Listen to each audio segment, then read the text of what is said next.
Hello, this is Katie Butts-Dehm, your biology instructor. Today we're going to go through the second animals PowerPoint slideshow. So this is covering the second half of the lecture notes over animals. Today we're continuing with deuterostomes, and deuterostomes have radial cleavage in the embryo, the early embryonic stages. The blastopore becomes the anus. Remember, deuterostomes do. Blastopore becomes the anus. And then the cell fate in the early embryos is indeterminate. So it's not a fixed fate. This diagram here is a diagram of chordates. Chordates are phylum Chordata. They are deuterostomes, or we are deuterostomes. They have an internal skeleton made up of bone or cartilage to which muscles are attached. And you can see in the diagram, here's the more primitive chordates in here as they get more advanced. There are four basic characteristics of chordates. So they may not have these as adults or through some parts of their life, but at some time during their life, all chordates are going to have these four basic characteristics: a postanal tail, embryonic gill slits, notochord, and dorsal tubular nerve cord. So it is pending whether they are chordate PEND if they have these four characteristics. So the first characteristic is a postanal tail. That is a tail that extends beyond the anus. So in this picture, here would be the anus, and here's the tail. So in some chordates like us, the tail disappears during early embryonic development. But I'm sure you know of lots of animals that have a tail after their embryos into adulthood, like dogs and cats. Embryonic gill slits or pharyngeal pouches. They're both the same thing. These function in feeding, gas exchange, or both. They're seen only in embryonic development of most vertebrates. They become gills in fish and in amphibian larvae. And here they are, the pharyngeal pouches. And here pharyngeal slits and the postanal tail. A notochord is a cartilage-like supportive dorsal rod. It provides support and is replaced by the vertebral column in vertebrates. So you can see right here is a notochord, and then here's a notochord here. There is a dorsal tubular nerve cord, and the nerve cord contains a fluid-filled canal. This becomes the spinal cord in vertebrates and is protected by the vertebrae. So here's the dorsal tubular nerve cord, and you'll notice that's leading from the brain, so brain, spinal cord. And here, the dorsal hollow nerve cord and the notochord. And the notochord in us will become vertebrae and surround the dorsal tubular nerve cord, which will be our spinal cord.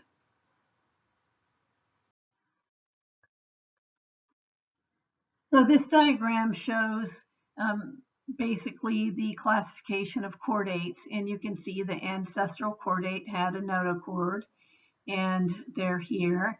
And then the vertebrae developed over here. So here's the vertebrates, and then jawless fishes. And if you talk about maybe you're going to have fish for dinner, maybe you caught some fish, that's 2 or 3 fish. When you're talking about big, huge groups of fish, they all say fishes, which to me it didn't sound right. But if you're talking about hundreds and millions of fishes, then you're calling them, or thousands, they're fishes. So here they develop jaws. So all of these here have jaws, and then a bony skeleton, because these were all cartilage. Now we have bony skeletons for all of these. And then lungs for lobe-finned fishes, amphibians, reptiles, and mammals. And then 4 limbs, the amniotic egg, and then mammary glands. So our first group of chordates, and these are invertebrate chordates right here, are the lancelets.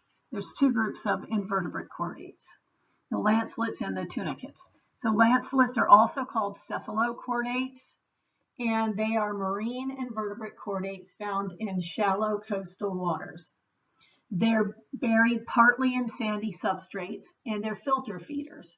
They retain all 4 chordate characteristics as adults. So that's pretty important to remember because this is the only group that's going to retain all 4 chordate characteristics. Here you can see, well, real ones, a photo of real ones buried in the sand, but here they are. There's their rostrum and their oral hood with tentacles, so they're going to filter the water and filter feed it, and that's about the size they would be.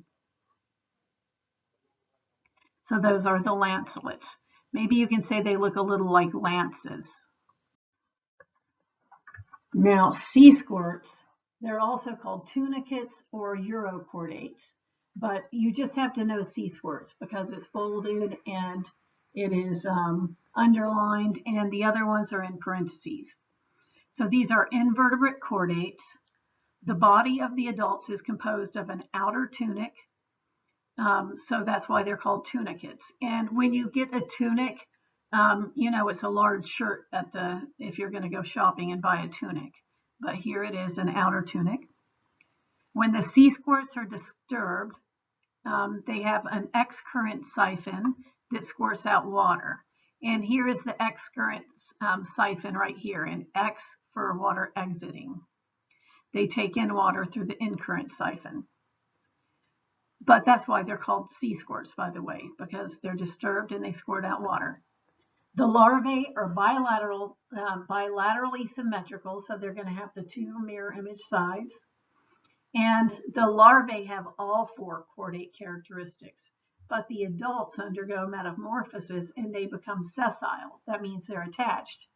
And the only chordate characteristics they'll have as adults is the gill slits. There's the gill slits.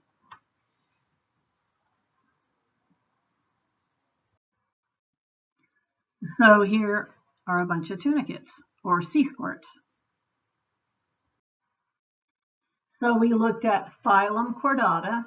So let's see, we're in domain Eukarya, kingdom Animalia, phylum Chordata.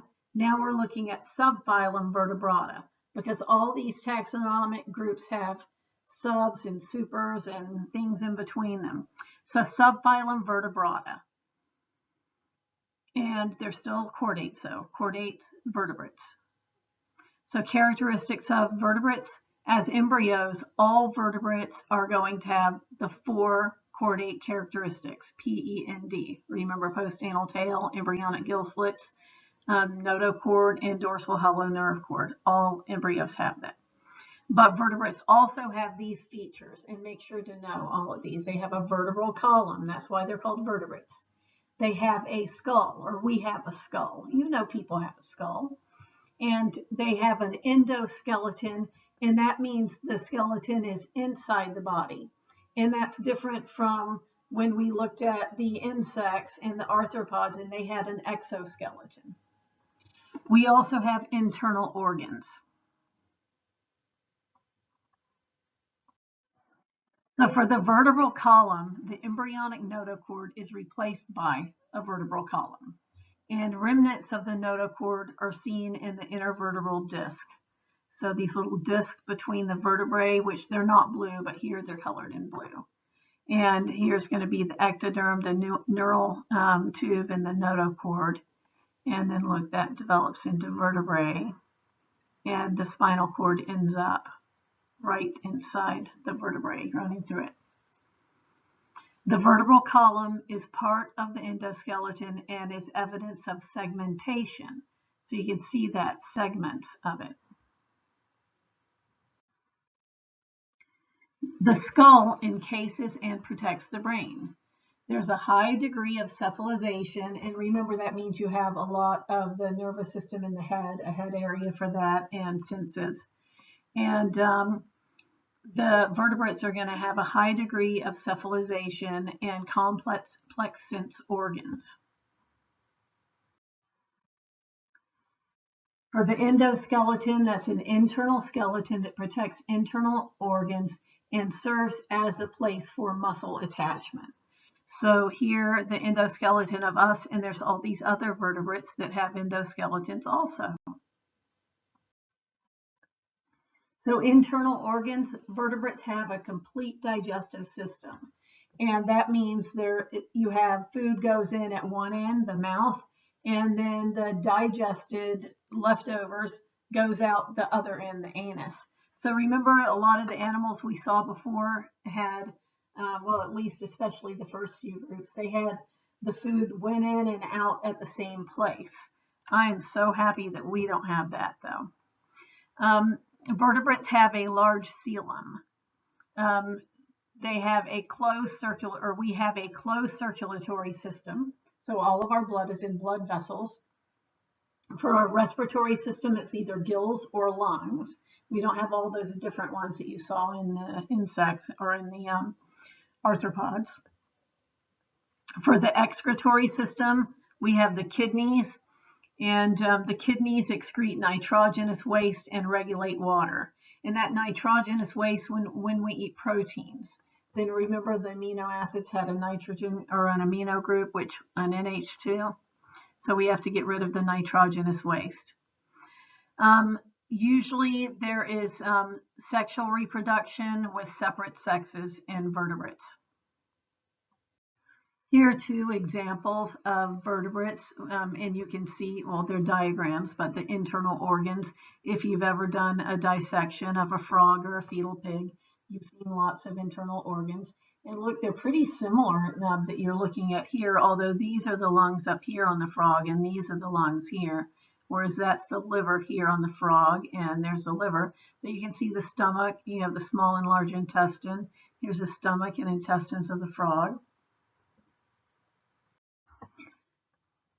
So we're going to look at the different classes of vertebrates. Class Agnatha, those are the jawless fishes. They do not have jaws. A means without, and natha is for jaws. These fish have cartilaginous skeletons.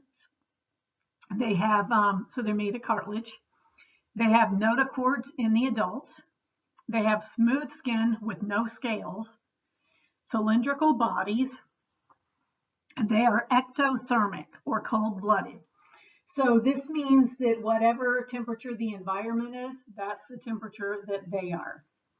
Now that's different from warm-blooded animals like us, that our body temperature stays relatively stable unless we have a fever or something. And that's regardless of the external temperature. Most fish have two-chambered hearts. Examples of jawless fishes are the hagfishes and lampreys, and that's of class Agnatha, of agnathans. Parasitic lampreys have a round muscular mouth with teeth. You can see that. Many lampreys are filter feeders, though. They're not all parasitic. So as we go through the classes of vertebrates, I want you to, well, not only know the name of them, but pay attention to if their skeleton is made up of cartilage or bones. Any type of the 4 characteristics of chordates we might mention. But their skin, do they have scales? Do they have smooth skin? Do they have feathers?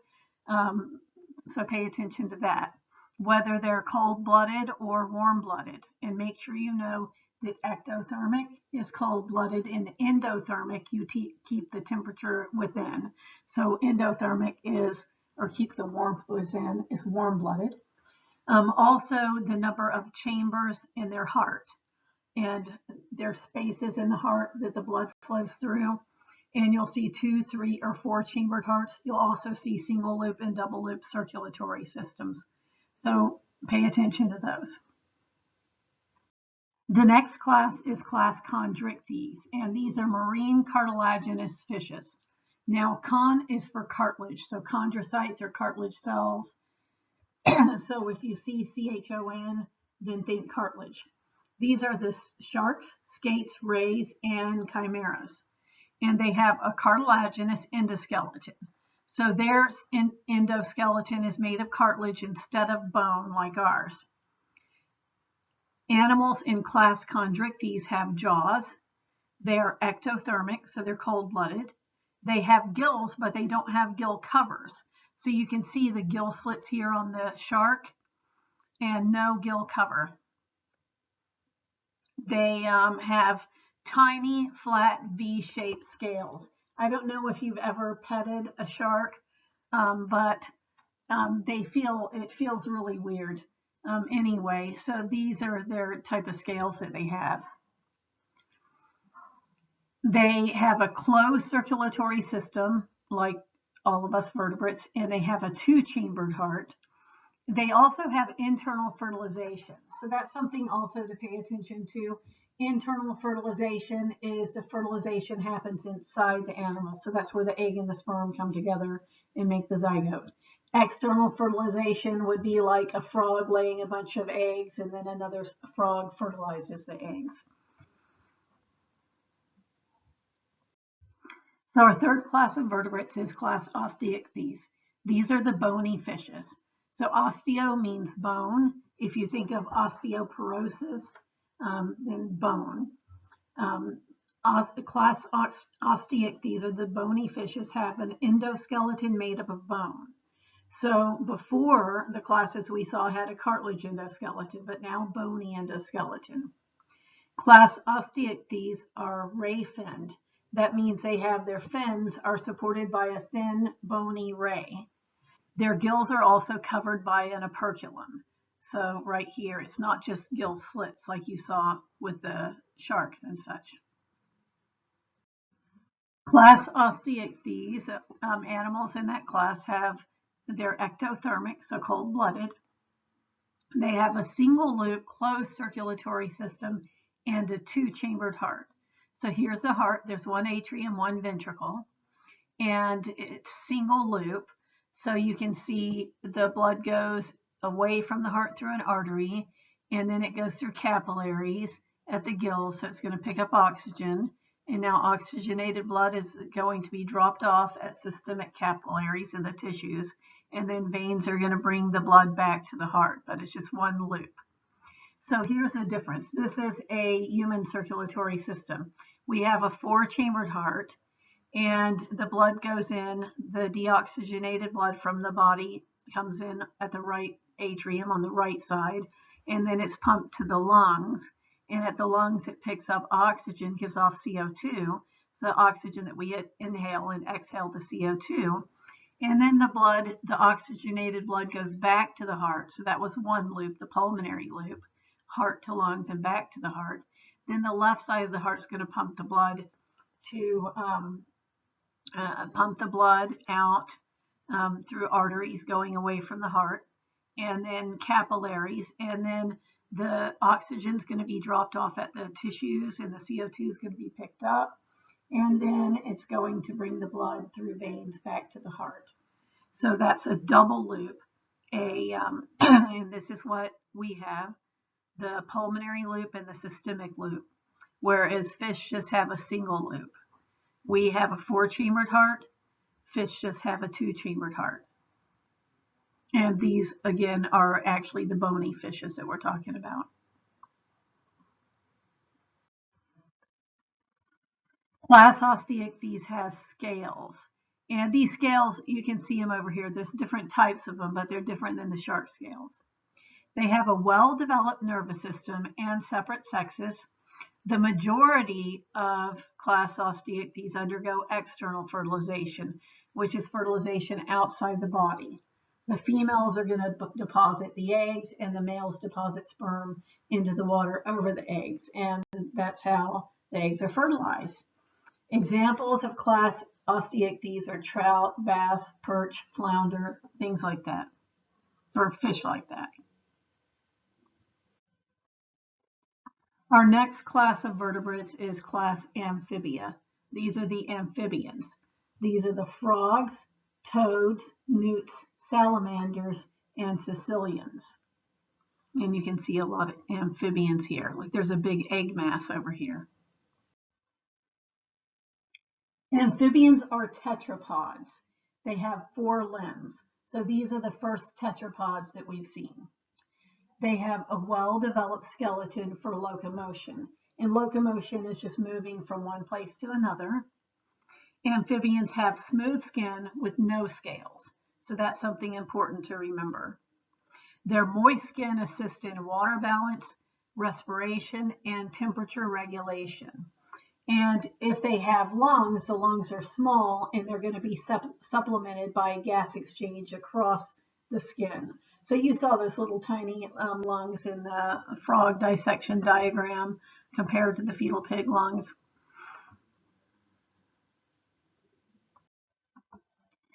So amphibians have a double loop circulatory system and a 3-chambered heart. So this is different. Again, we saw the fish had the 2-chamber heart and the single loop circulatory system. So then the amphibians have a 3-chambered heart, 2 upper chambers, 1 lower chamber. And now they have the double loop circulatory system.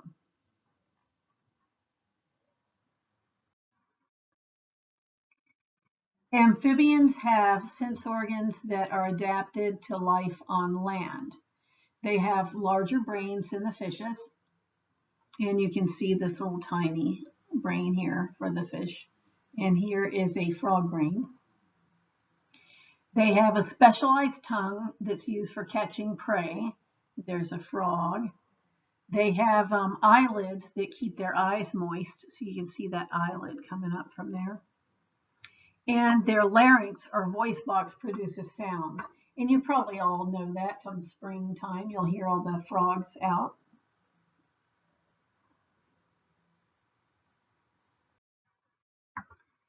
So, amphibians are ectothermic, so remember that's cold-blooded. They have the same body temperature as the environment. If the temperature drops too low, some ectotherms become inactive and enter a state called torpor.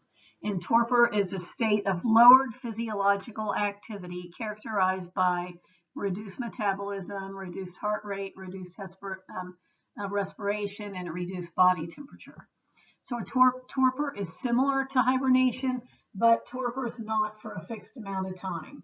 Like maybe, a bear might hibernate for 3 months or all through the winter.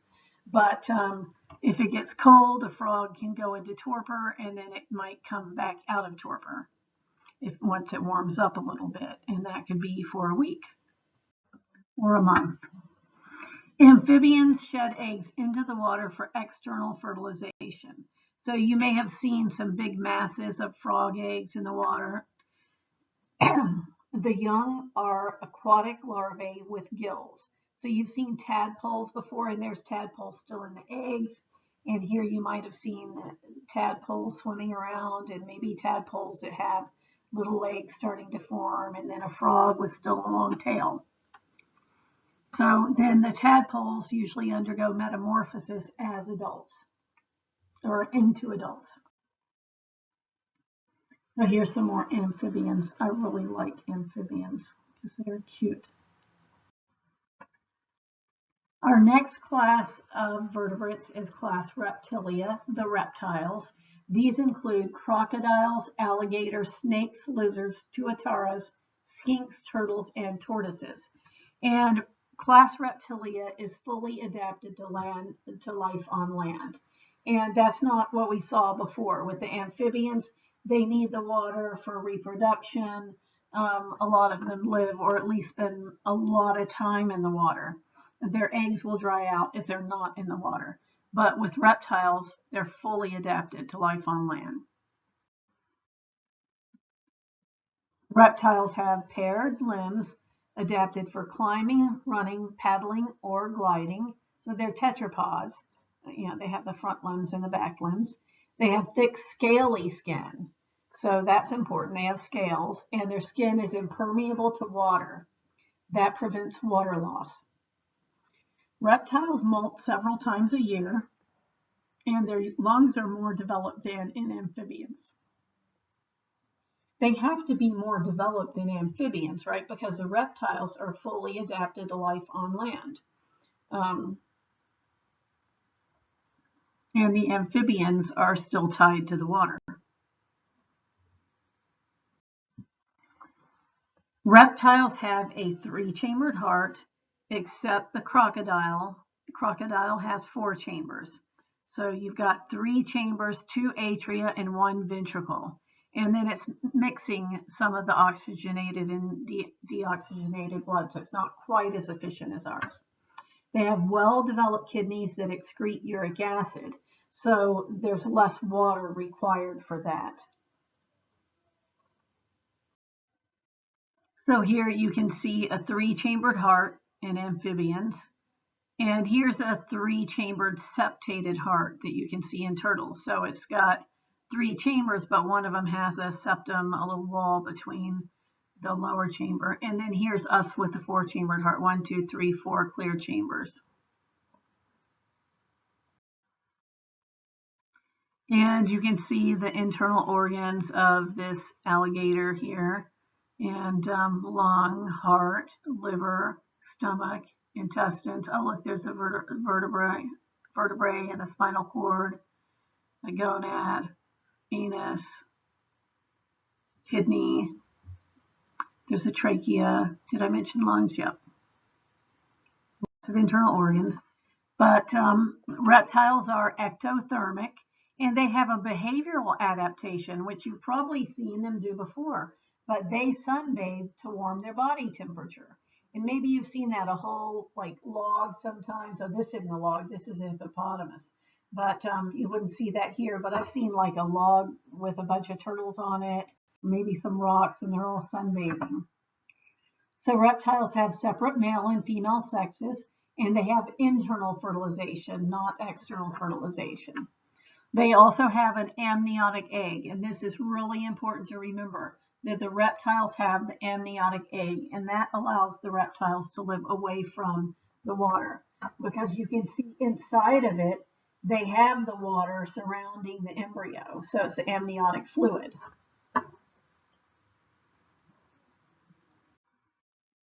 Here's a bunch of reptiles. Oh, look, there's a tuatara with this little third eye.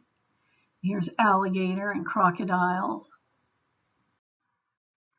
Oh, here is one reptile eating another reptile. That snake, their jaws can like unhinge. Our next class of vertebrates is birds, and they are in class Aves. They have feathers, a tail with vertebrae in it, and clawed feet. They share a common ancestor with crocodilians. Birds are endothermic, or warm-blooded. So this is the first warm-blooded animal that we have seen. All the other vertebrates and all the other animals we've seen have been cold-blooded. So the birds, the body temperature is going to stay inside, or excuse me, stay the same inside regardless of the temperature outside. And that's why you check your temperature to see if you're okay, because maybe you might have a fever and infection that will be running a little high. Most birds can fly, but there are some flightless birds like ostriches. Their feathers are modified scales. Birds molt and replace their feathers annually. So look at this. This is a cardinal, a male cardinal. You can tell because the male cardinals are bright red and the female ones are a little bit more olivey brown. And nothing's wrong with it. It's just going through a molt.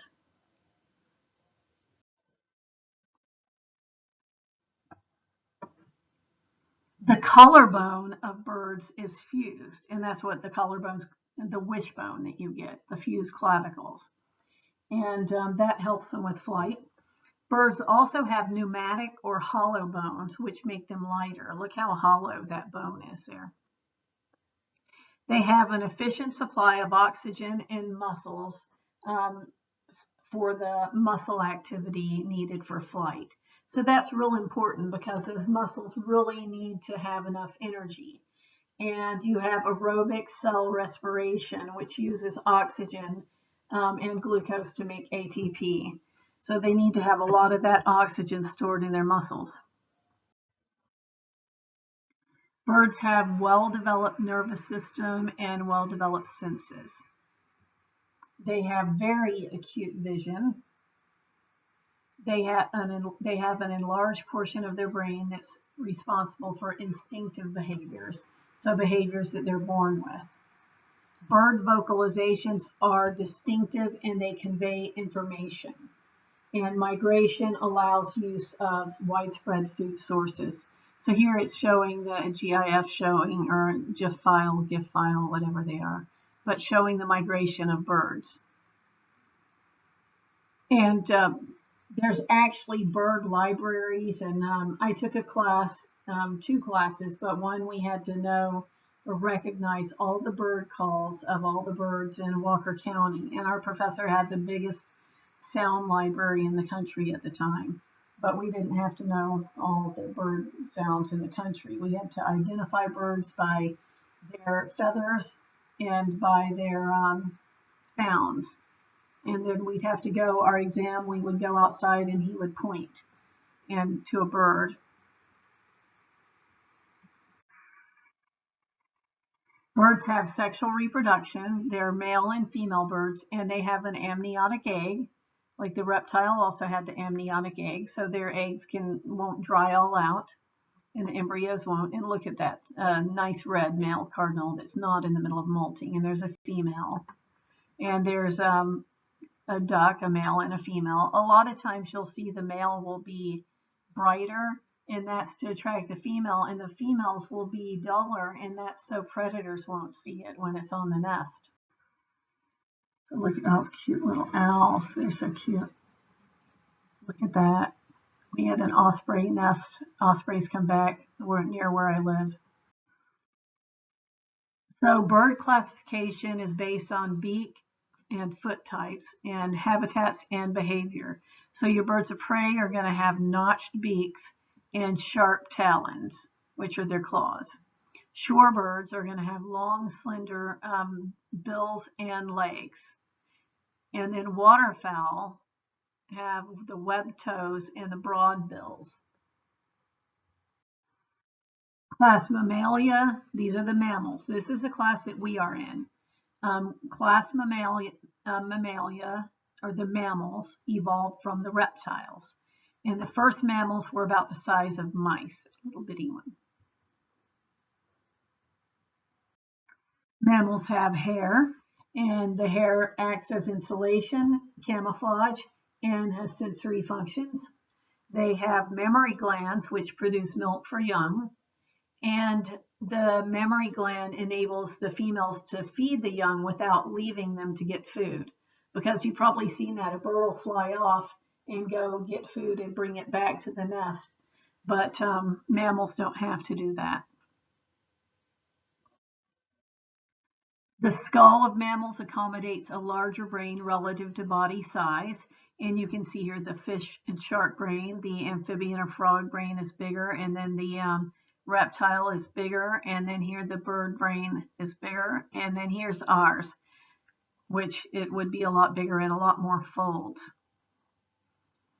The teeth are differentiated into molars and premolars. So you can see the molars, the big ones in the back, and the premolars. There's also incisors and canines.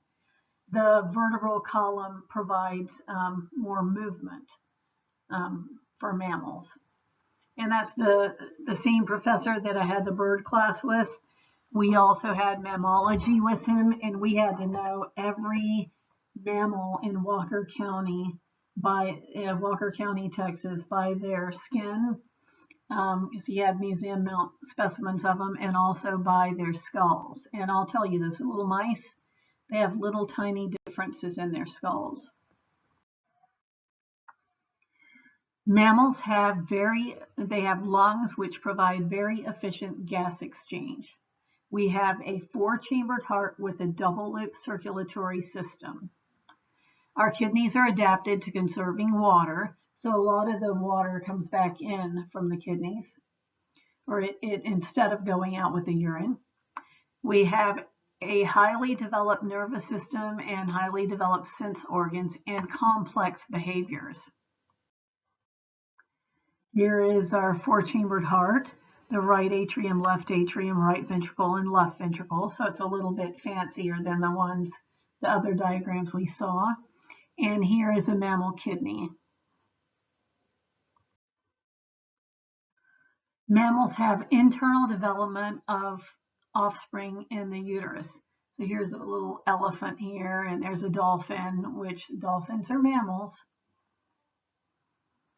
And there's how it would sit.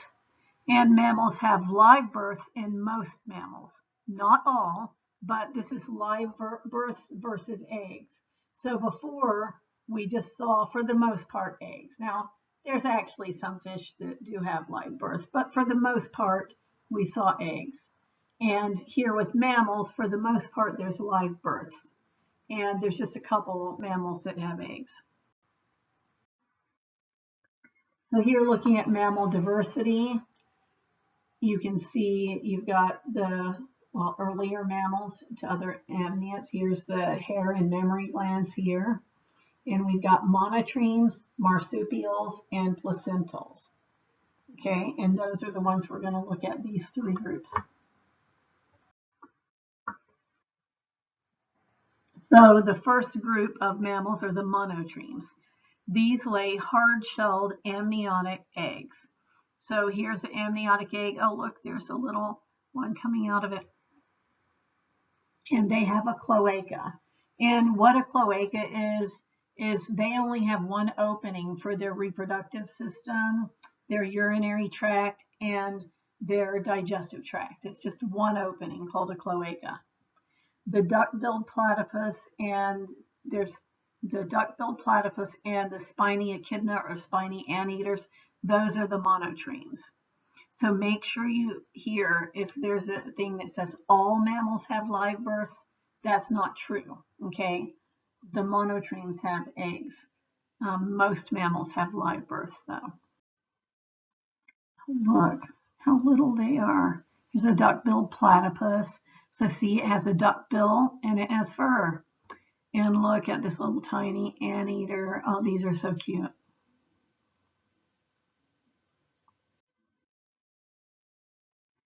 Marsupials are the second group of mammals, and they begin development inside the mother's body, and they're born very immature. And look how immature that is. And then that's even not, they even are more immature than that though. They're very immature, and then the newborns will crawl up into the pouch on their mother's abdomen and attach to nipples. So here everyone knows the koalas are, well, maybe everyone doesn't know the koalas are marsupials, but they are marsupials.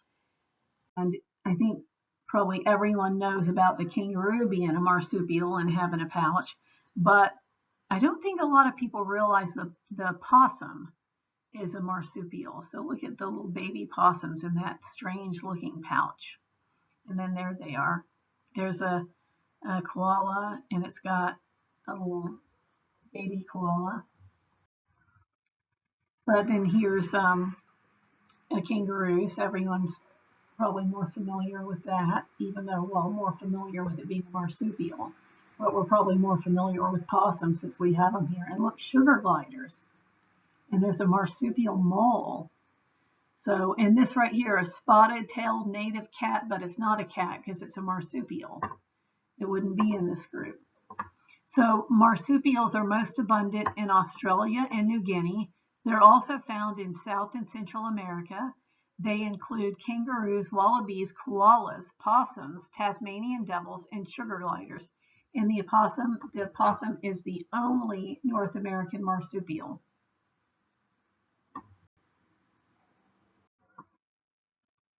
There's a bunch of marsupials. Let's see the kangaroo. And there's a sugar glider.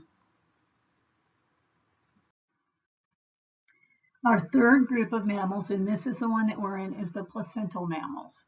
So placental mammals are dependent on a placenta. And a placenta is an organ of exchange between maternal and fetal blood. The placenta supplies nutrients to and removes waste from the blood of developing offspring. So the young can be born in a more advanced stage of development, and then they're going to go through a longer dependency on their parents after birth. So here, right here is an infant, and there is the placenta. You can see the placenta right here, and here is the placenta over here. And you may have heard it being called the afterbirth. Placental mammals are very active. They possess acute senses and a large brain. Most of them are terrestrial, so they live on land. Some are aquatic and live in the water, and then there's bats that can fly. So humans are placental mammals. They're human again. human. So here's a lot of placental mammals that you may recognize. And look at that. It looks like a whale. Yes, whales are mammals. So we have the kingdom, the phyla, the classes, and then we had 3 groups. And now, still in the placental mammals, we're going to look at an order: kingdom, phylum, class, order. Order Primata. These are the primates. Primus means first. This includes the prosimians, which are lemurs, lorises, tarsiers, and then the monkeys, the apes, and the humans. So there are 300 or more species of primates, and they're found all over the world. Primates are adapted for arboreal living or living in trees. Primates have mobile forelimbs and hind limbs, more so than a lot of the other mammals.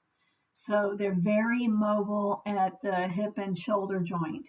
And this is why people, will sometimes have shoulder and hip injuries and shoulder dislocation, because they're just so mobile.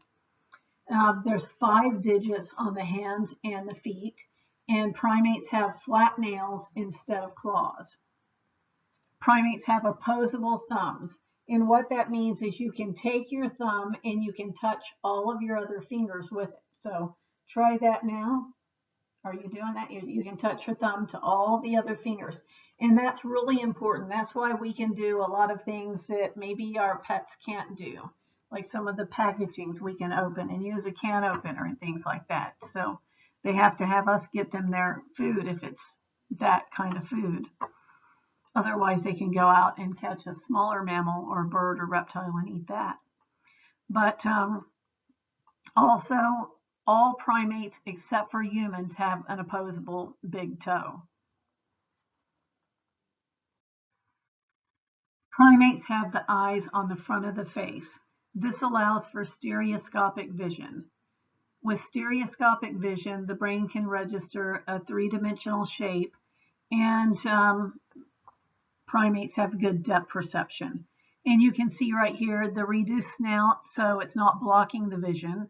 And then you can see the binocular field right here. And there you have it. Primates have a large, complex brain. And you can see some of the brains of these smaller, or of these other animals. They're a lot smaller. They don't have as many folds. And you look here at, well, the giraffe is pretty big. They're a pretty big animal. But you can see some of them are not so much. There's dog and cat.